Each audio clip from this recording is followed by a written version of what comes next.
Hey, what's going on, good people? Hey, this is Coach Lawrence, and I want to welcome you all to Time Out with me. Y'all know this is sponsored and powered by End Results Radio, Perimeter Roofing, and Country Inn and Suites by Radisson. Y'all, we are broadcasted live on the End Results Radio Network inside the Perimeter Roofing Studio from the Country Inn and Suites by Radisson right here in beautiful Stone Mountain, Georgia, and also on the My Brand YouTube channel at You Are a Brand. Listen, y'all, man, I am so excited because today, man, we're going to be diving into something that I know is a constant.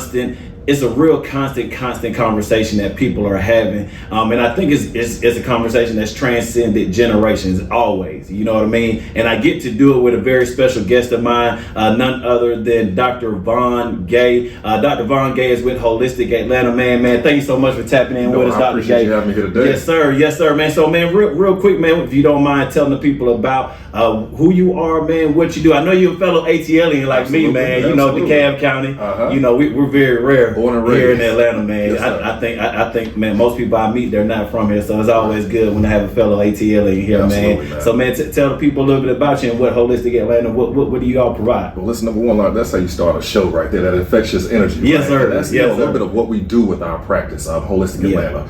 We are a comprehensive, full psychological service. Yes, we provide individual and family psychotherapy sessions, completely virtually online, right? Yep. We provided, I want to say, almost 5,000 sessions, therapy sessions with individuals here in the city of Atlanta and also the state of Georgia, Washington, D.C., and Baltimore, Maryland as well. Yep. So as a licensed professional counselor, clinical supervisor, I've been in this space. You know, we're talking about mental health is like the hottest topic we've had, you know, over the last decade. And so being a minority, you know, working in that field and really kind of ascending, you know, just the corporate space, I've really been able to have my voice, you know, being able to represent an entire community in this space. So just talking about wellness, self-care, mindfulness, you know, all those hot phrases that we kind of hear, but really taking the conversation to implementation. That's what we do within our practice. So again, you know, we really appreciate you all having us on here. Man, we got to do it because, you know, what you just said, the wellness portion. You know, my brand, man, we focus on middle school through college students, right? You know,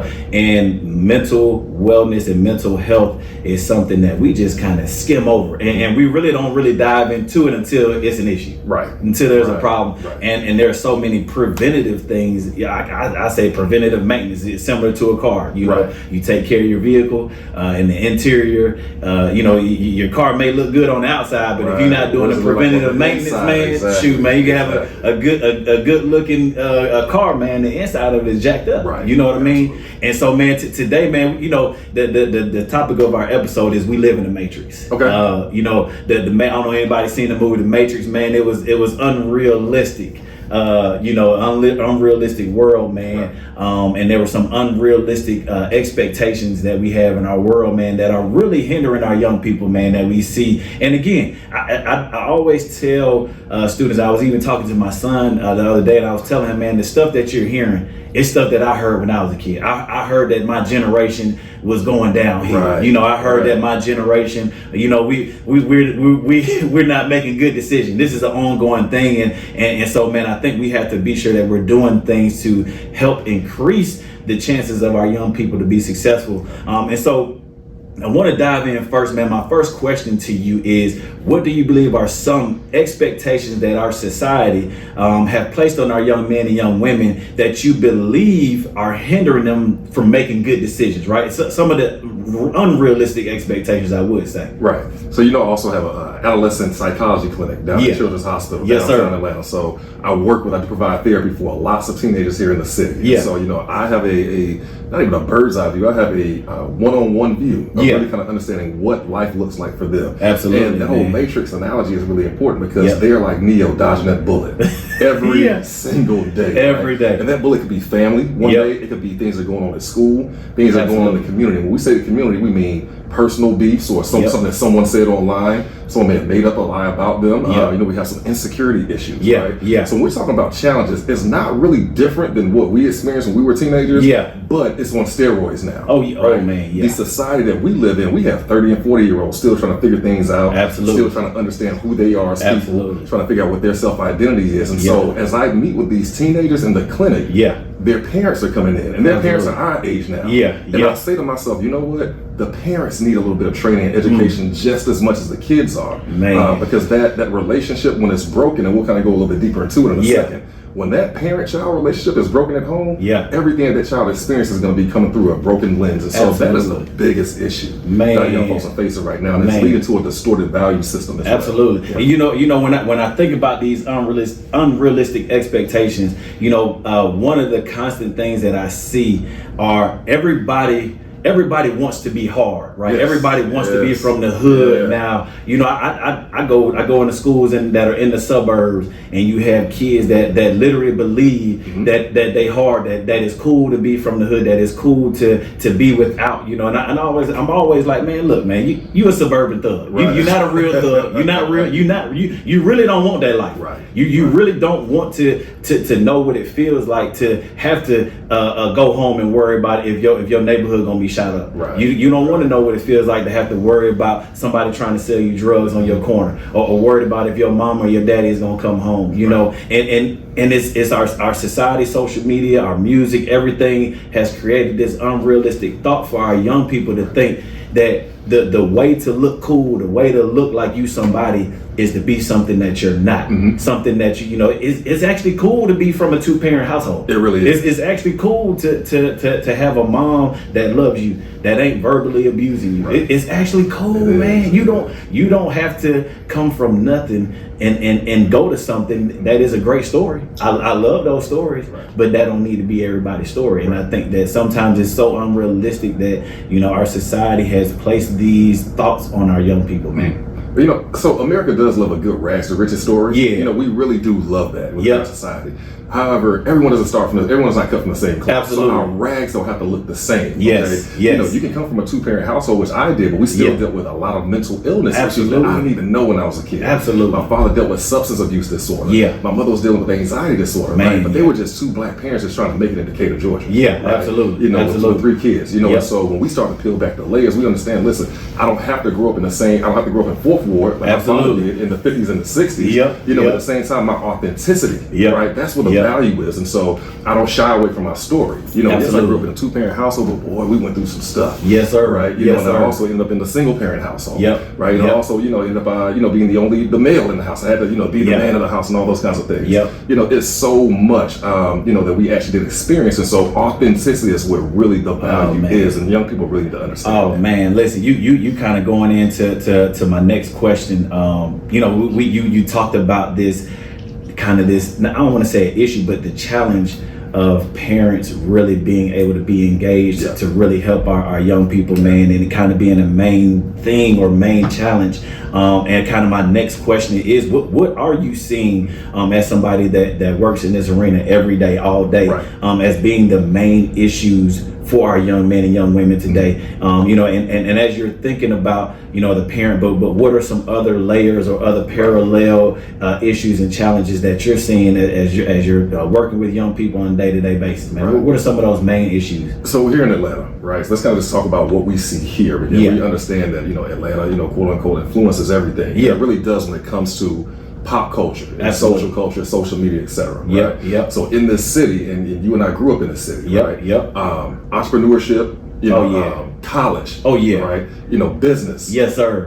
Communities. Absolutely. Right? Football games. Yes, sir. Church. Absolutely. Like we organically grew up in a city to where it didn't matter what you looked like, black, white, Hispanic, everybody was getting it. Absolutely. Together. And we understood how all the different pieces work together. And that's where our music and entertainment really kind of blossomed from. Yeah. Right? Yes. These young people now are not growing up in that Atlanta. And I tell these young folks all the time, you don't get the benefit from the city that we grew up in, and the city that you hear all these stories about how people move down here. Yeah, right? Man. They are seeing it through the social media lens of Atlanta. Right? So a lot of your different social media accounts that really kind of drive a specific narrative. Atlanta is a trigger word for the algorithm, right? And so you now have people painting a picture of this environment that these young people are growing up in, but they're not looking at it from the tangible lens. Absolutely. They're looking at it from the social media lens. And so now everything is about getting money. Yeah. Right. Man. And having to have money. Man, and everybody is dangerous, so I have to have a gun on me now. Right. Yeah. So when I talk about the distorted value system, we are getting so far away from the things that make life work as human beings. Right. Connectivity. Yes, sir. Unity. Yes, sir. Community. That's where Yes, community comes. I mean, that's where it comes from, right? Absolutely. Understand the grassroots and just keeping the main thing the main thing. Absolutely, and keeping things basic. We've gotten so far away from that. So our young folks, their value system is really, really, really distorted. It's whatever's going to draw more attention to me, right? They call it chasing clout and all those things. Yep. But it really is it's a deficit of self-love, self-worth, and self-value. So that's really why that distortion is there. Yep. And if we don't really kind of get a grasp on this from a community level, it is getting ready to AI is going to take it to a level that none of us are going to be able to control. Man, none of us. And I'll tell you, man, I'll kind of take it a step further with that. I heard you say that, entrepreneurship and business are a big thing in Atlanta. I know a lot of people move to Atlanta because of the entrepreneurship opportunity here for a lot of people. And I see that is an area where a lot of young people are gravitating to, being a business owner, right? It's almost like some of these regular jobs are being Heisman stiff arm, you know what I mean? Right. But part of that too is where our social media and our society has made or put on a persona that all these things can happen quickly. Mm-hmm. And one of the things that I have seen, man, is a lot of, and not even just young people, but people, our society has created this microwave mentality. Mm-hmm. And I use this analogy, man. Nobody wants to put their business, nobody wants to put their dreams in a crock pot anymore. Right. Nobody wants to put their dreams in the oven anymore. We want a fully cooked meal in the microwave. They want to put it on 2 minutes, and they want the dreams to be done. Yeah. Right? They want the business to be made. Like nobody wants to make mistakes. Right. And even experiencing failure. I feel like the microwave mentality and that fear of failure are two of the main issues with our young people. Right? Nobody wants to be patient, and then when I experience failure, it means that man, my dreams are over. Man, if I make this mistake, that means, man, my dreams can no longer come true. Right. And I'm always like, you know what, man, like failure really is an opportunity for you to really see who you really made of. Absolutely. Like that's and I always feel like if our young people can grab that lens of failure and grab that lens of patience, man, they can get so much more out of themselves. Instead of seeing, I go on social media and I'm viewing the lens of somebody's perfection, quote unquote perfected life, you know what I mean? Right. So I see that they have all these material things, I see that they have these followers and this success. And so I have to mimic that in order to have success, but they don't see all the behind the scenes stuff. They don't really see all the failures that this person has had and that authenticity that you talked about, right? Even as a parent. I one of the things that I have learned as a parent is to be honest with my kids, to be honest about my mistakes. Oh yes. At their age and even as an adult, being able to say, man, you know what, I messed up in this area, son, and even with my daughter, I feel like it has opened doors for us to have conversations that are necessary. Absolutely. And so kind of going into this last question here, is there are so many myths that we have in our world and in our society.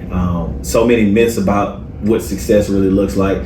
So many myths about what a man should be, how a man should conduct himself. There are myths about our young women that they're missing, and I feel like society has blinded our young people with these myths. And I mean, just from your standpoint, even thinking about us growing up here in Atlanta in the time when we did, we had myths too.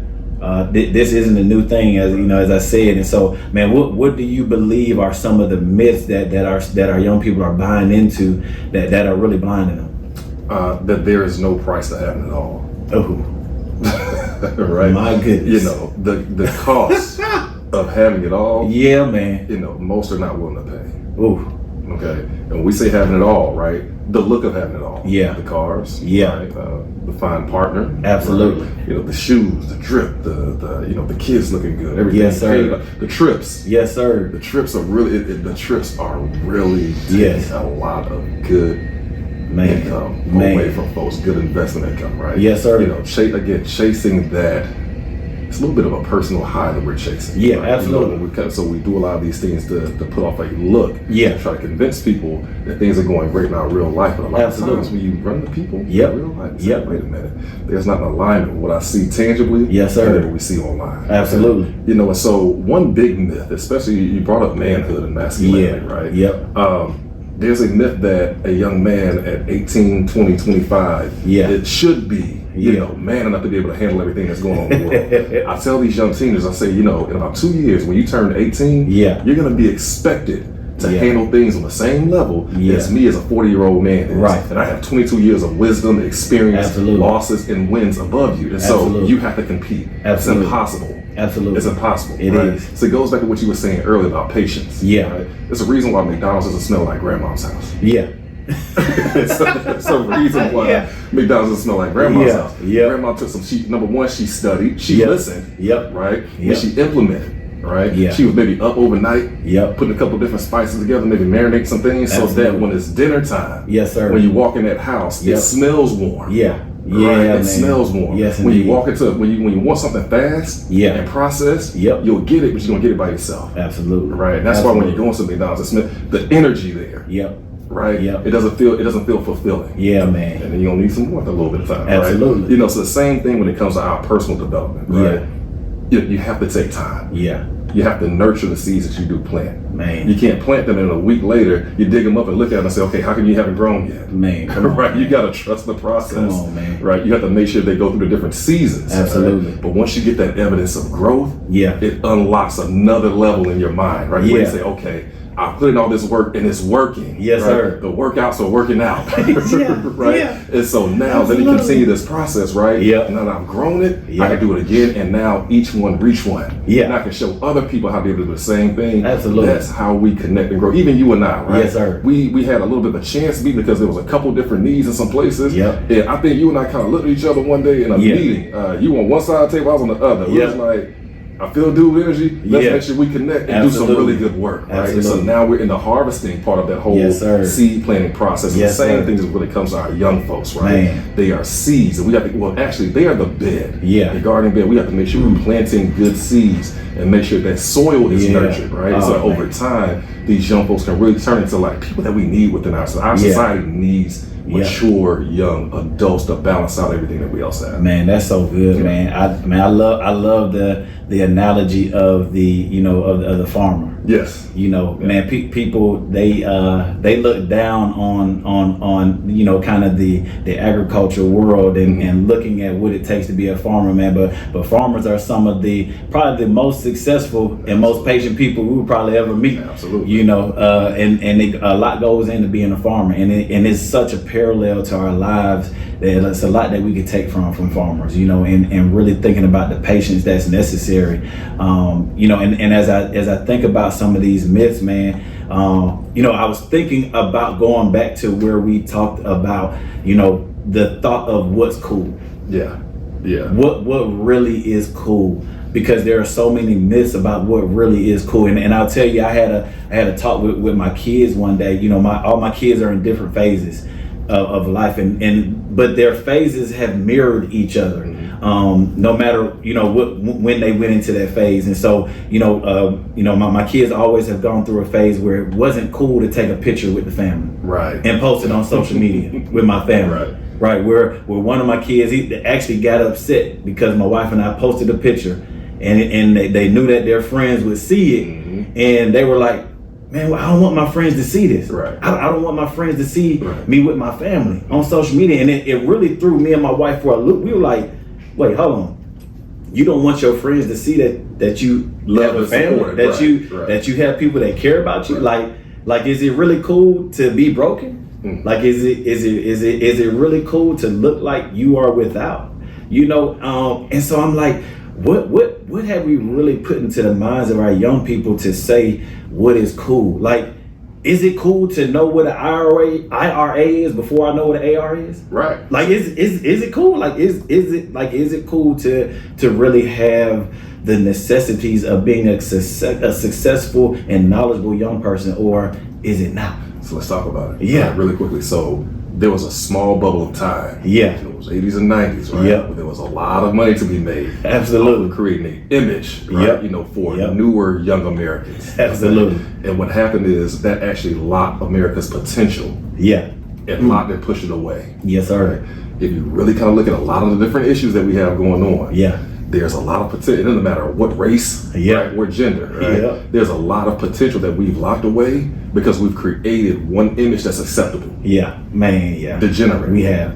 We have elevated degeneracy as what's acceptable. Yeah. And we've locked away all the things that you actually need to have a successful economy, education system, justice within the law system, right? You know, like everyone, you can look at every single component of our society. Absolutely. And we have pushed away the things that work, and we've elevated degeneracy and attention over all those things. Man, When we really wake up and understand, you know, the things that we need to do, and we unlock that door, that's when a lot of these issues start to solve themselves. Man, yes, they indeed. really and truly do. You Absolutely. know, we have, even with our, you know, you hear all the relationship podcasts, man, this one secret to all that. It's locked away. It is. Right? It is. We got to give up, you know, the individualism and get back to more of a community type feel. Man, absolutely, man. I love that, man.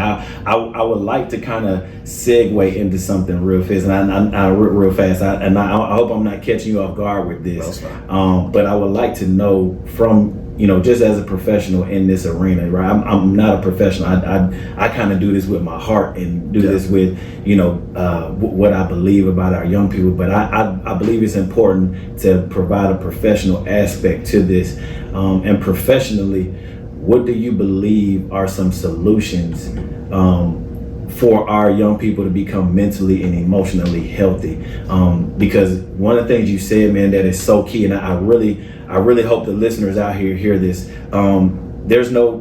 There's no key ingredient that is necessary that's going to cover everything, right? So I know you heard me mention, you know, being cool coming from a two-parent household. Well, coming from a two-parent household doesn't solve everything, right? You know, coming from a single-parent home doesn't mean that you're any less of value than the student who comes from a two-parent household. But because and the reality is that all of us come from something.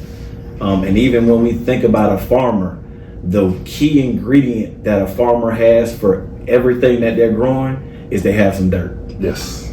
There's dirt involved in everything for a farmer to successfully grow something. And so that analogy, meaning that for all of us to be successful, we're going to go through some dirt.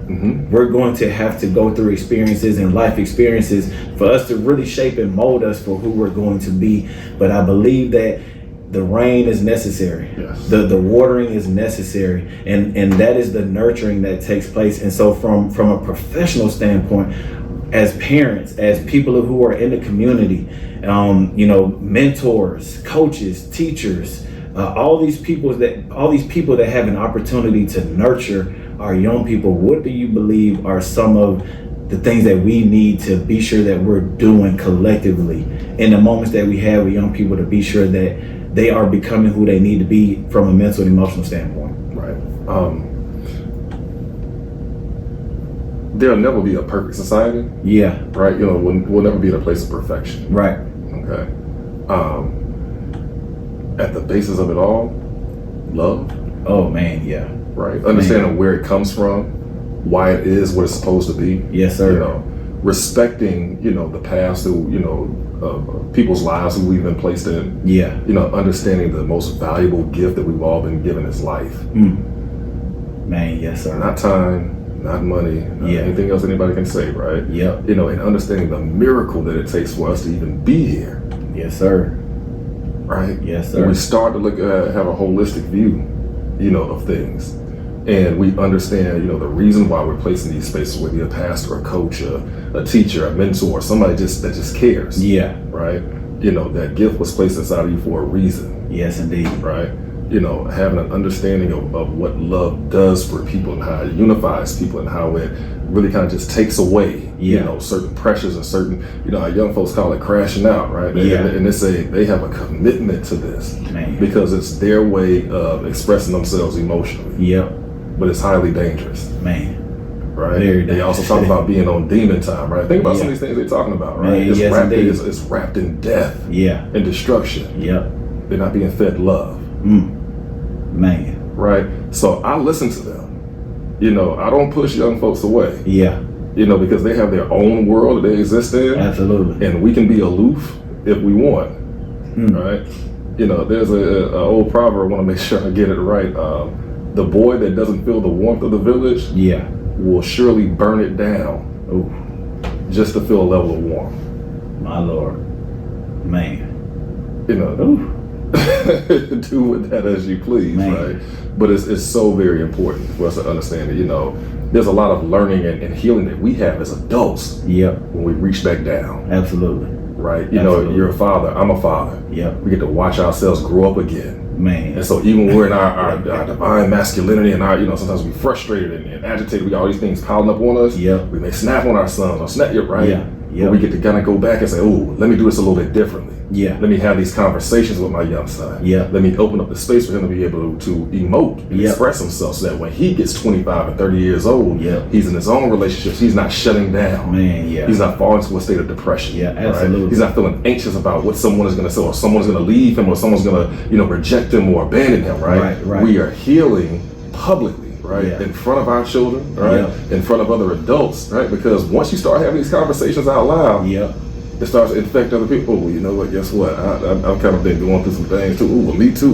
Right? And absolutely. So that is really that man, that's love. what we really want to give it. Love, man. Love, bro. Love. That's huge. At the root of it all. It has to be. That's huge, man. It has to be there.